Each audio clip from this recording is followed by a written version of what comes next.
When we talk about Oberon, we talk about his survivability, armor stripping, and crowd control. In fact, we consider him as the jack of all trades, of all frames. Also, there's so many synergies that you can play with this frame, and one of these amazing synergy is a one-shot build. Yes, literally a one-shot build, as no matter how high the enemy scales in level, Oberon, with this build, will just one-shot them.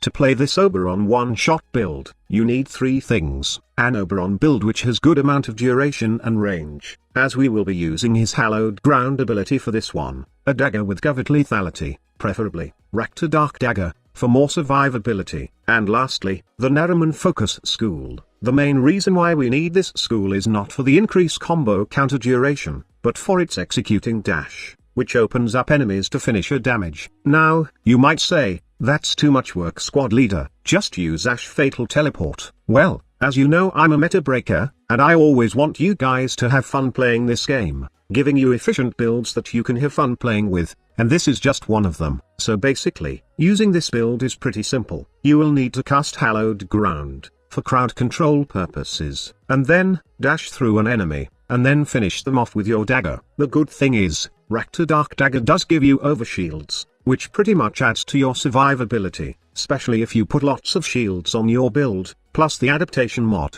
Before I show you the builds, let me tell you that the builds you will be seeing are tuned towards my playstyle. Just use them as guides to create your very own Oberon one-shot build. So, here's how I mod my Oberon. It's a pretty balanced build. Now, I did not go with max range, since Hallowed Ground is recastable, and I can lock a room with this ability, by simply casting it to all areas. Instead of max range, I added duration, plus power strength, and a lot of survivability mods, so I can fully have fun with this build. Now, redirection is a personal preference, and you can replace this mod with any survivability mod you deem useful for your playstyle. Say for example, you can add up primed vigor on this slot if you have it, or you can go with quick thinking, to give more survivability, as we have primed flow and rage that synergizes really well with this mod.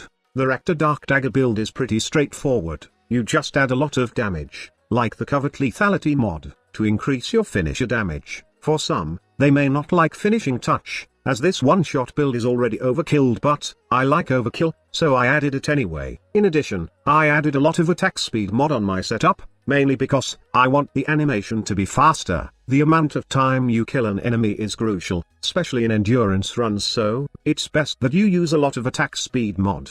Berserker does proc after doing the finisher attack. I repeat, this mod does proc after you damage an enemy with your finisher attack. If you don't believe it, then try it out yourself. Do remember, refer to this mod setup as a guide, and don't follow it blindly. If you think you don't need that much attack speed, then you can opt out 1 or 2 attack speed mod, and add other mods that you deem useful for your build. Say, you can add the Gleaming Blight Augment, for those sweet viral proc, not to mention its ability to restore 25% of energy after doing a finisher kill, plus the additional movement speed.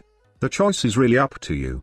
Before I end this video, I would like to thank that guy who commented on my top 5 insane Warframe combos. About this Oberon setup, thank you for reminding me that I have a couple of clips on my F drive that I can use to create a vid for all of you, while I'm taking care of some really important in real life stuff. Once again, thank you so much. Also, for those asking me when will I review all the new stuff in the game, well, I can't answer that right now. You might already know that my little tenor got admitted because of pneumonia, and I'm taking care of him right now. I'm just glad that his grandpa Tenno is here right now, to help me out, so I can post at least one content for you guys. I really appreciate the support and care you have given to my family. Thank you all for the prayers, as right now, my little boy is recovering really fast. Thank you all. As always, please do give this video a thumbs up if you find it informative. For first timers, don't forget to hit subscribe button if you want to join our ever supportive community. Thank you so much for watching. Squad leader signing off.